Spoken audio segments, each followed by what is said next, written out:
అక్షరాల నీకు ఇచ్చి పుచ్చుకున్న వెచ్చని తాంబూలం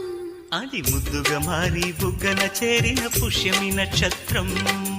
ఎక్కు పెట్టి ఉన్న పంచదార విల్లు చేసింది గాయం అది గుచ్చకపోతే వచ్చిన వయసుకి తీరదు మోమాటం నిలిచా నిన్ను కోరి రసమయ రహదారి శుభమే సుకుమారి సొగసుకి ప్రతిసారి మదిలో